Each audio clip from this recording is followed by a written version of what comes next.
عسلامة مرحبا بكم في تونيزي اوتو. نحن اليوم في كان عن التست درايف انترناسيونال تاع لا نوفيل 308 وجوستومون on a rencontré واحد من لي ديزاينر تاع الاي كوكبيت. اي كوكبيت سور بوجو سي توت اون هيستوار بدات في 2012. اليوم نحن في 2021 et bien sûr il y a eu beaucoup d'évolution. هاي خلينا نشوفوها مع بعضنا. On vous présente le nouveau iCockpit qui est une évolution du iCockpit Peugeot avec le combiné tête haute avec un reflet, donc 3D, le petit volant. On a conservé tout ce que les gens appréciaient et aimaient dans la voiture et on a essayé d'améliorer chacun des composants. Donc par exemple pour le volant, on a replacé les commandes d'aide à la conduite qui étaient derrière le volant sur le volant pour qu'on ait un accès direct et une vision directe sur toutes les commandes d'aide à la conduite. Au niveau de l'écran tactile, on a un nouveau système télématique dont le fonctionnement se rapproche de ce que les gens connaissent et utilisent au quotidien. Et on va avoir aussi une évolution des commandes qui s'appelait Toggle et qui étaient des touches d'accès direct. Ici, c'est un écran, il s'appelle iToggle. Et tous les raccourcis que vous voyez ici sont personnalisables. Donc il y a une configuration qui est proposée par défaut quand le client achète sa voiture. Et on va pouvoir, au fur et à mesure de l'usage, personnaliser les raccourcis. Par exemple, je peux choisir de mettre ma radio préférée en raccourci directement dans l'écran. Il suffit que de faire un appui long et de choisir la radio qu'on veut mettre en raccourci pour qu'elle apparaisse ici. Le bouton qui est ici n'est pas personnalisable, c'est le bouton Home et il permet de revenir sur la page principale du système. Donc dans le système, on a plusieurs pages personnalisables. Ici, vous voyez qu'il y a les raccourcis de climatisation pour le conducteur et pour le passager.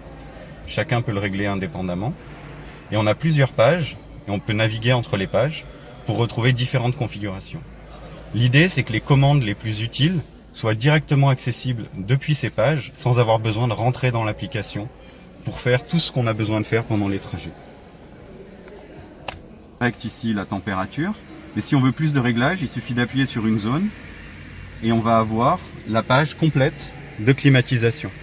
D'accord. Donc là, vous avez vraiment l'intégralité des commandes. C'est ce principe-là. Dans les pages principales, on va retrouver l'essentiel des commandes.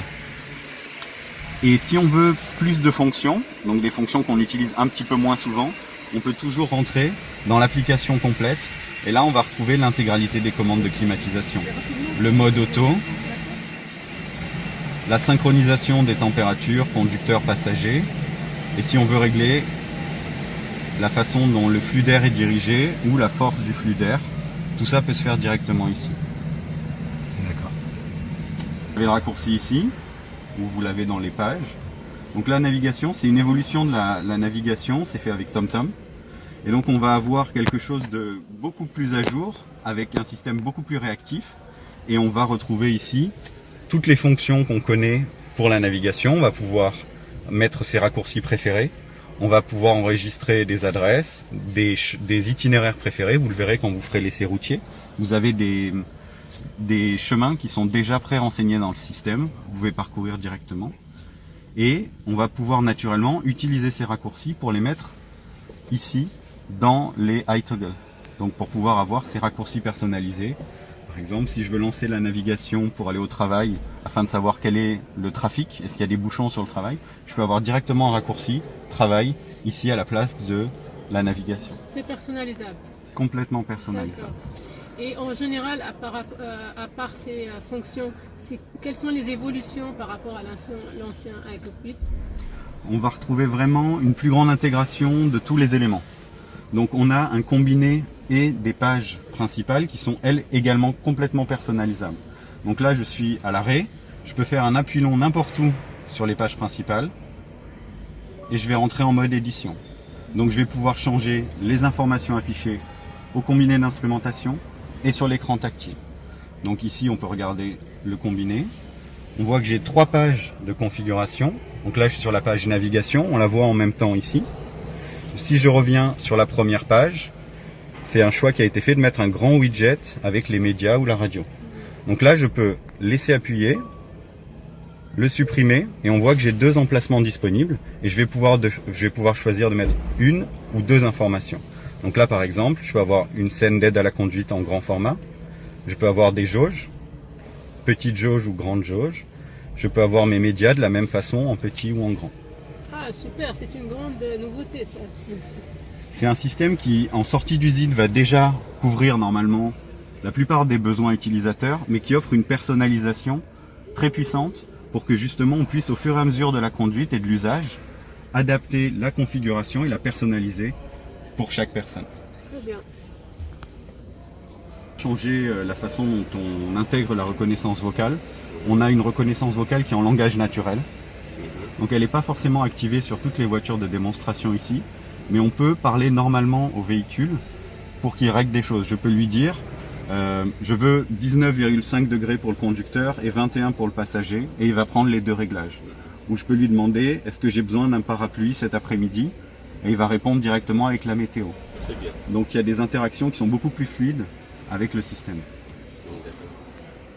Pour pouvoir partager l'affichage. Ça, c'est intéressant.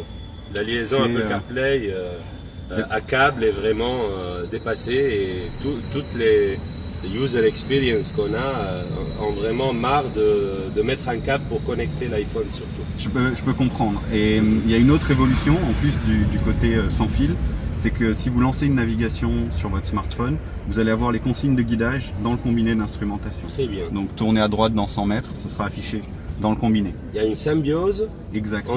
entre le téléphone et le système GPS intégré de la voiture. Tout à fait. C'est ce qu'on a vraiment très essayé de intéressant. pousser, la complémentarité entre les deux. Auparavant, il n'y avait pas ça.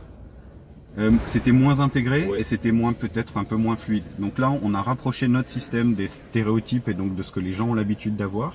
Et on a aussi travaillé la complémentarité. Il y a des choses que seule la voiture peut faire. La climatisation, les aides à la conduite, certaines fonctions de navigation intégrées sont vraiment liées à la voiture. Par contre, on sait que les utilisateurs aiment aussi connecter leur téléphone et il fallait trouver comment avoir une interaction fluide entre les deux systèmes.